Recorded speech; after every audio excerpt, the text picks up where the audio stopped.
सोलापुरात रिपब्लिकन सेनेची नव्या जोमानं पुनर्बांधणी. नव्या पदाधिकाऱ्यांच्या दमदार निवडीनं संघटनेला नवी ऊर्जा. सरसेनानी आनंदराज आंबेडकर साहेब व युवा नेते अमन आंबेडकर यांच्या नेतृत्वाखाली रिपब्लिकन सेनेच्या सोलापूर जिल्ह्यात संघटन विस्ताराला वेग मिळत असून नव्या नेतृत्वाच्या निवडीमुळे कार्यकर्त्यांमध्ये उत्साहाचं वातावरण निर्माण झालंय. बुधवार दिनांक 13 मे रोजी शासकीय विश्रामगृह सोलापूर इथं रिपब्लिकन सेनेची महत्त्वपूर्ण बैठक उत्साहपूर्ण वातावरणात संपन्न झाली.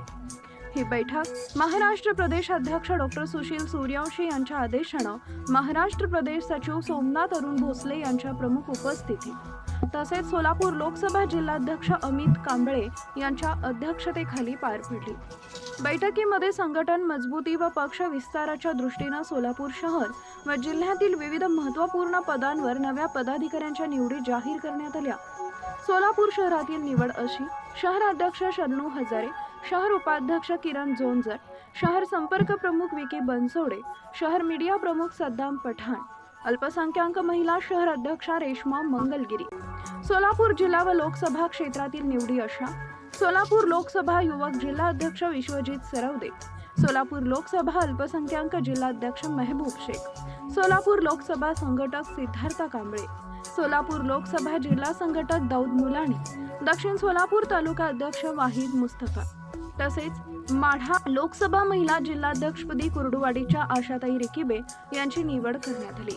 निवड झालेल्या सर्व पदाधिकाऱ्यांना अमित कांबळे यांच्या हस्ते तर आशाताई रिकिबे यांना सोमनाथ भोसले यांच्या हस्ते निवडीचं पत्र प्रदान करण्यात आले. यावेळी सर्व नवीन पदाधिकाऱ्यांचा सत्कार करून त्यांना पुढील सामाजिक व संघटनात्मक कार्यासाठी शुभेच्छा देण्यात आल्या.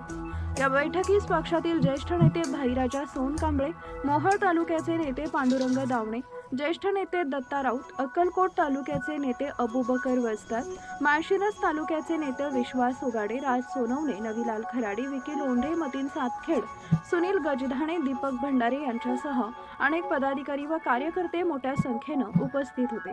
या बैठकीमुळे रिपब्लिकन सेनेच्या सोलापूर जिल्ह्यातील संघटनात्मक बांधणीला नवी दिशा मिळाल्याची भावना कार्यकर्त्यांमधून व्यक्त होत असून आगामी काळात पक्षवाढीसाठी अधिक जोमानं काम करण्याचा निर्धार नवनियुक्त पदाधिकाऱ्यांनी यावेळी व्यक्त केला आहे.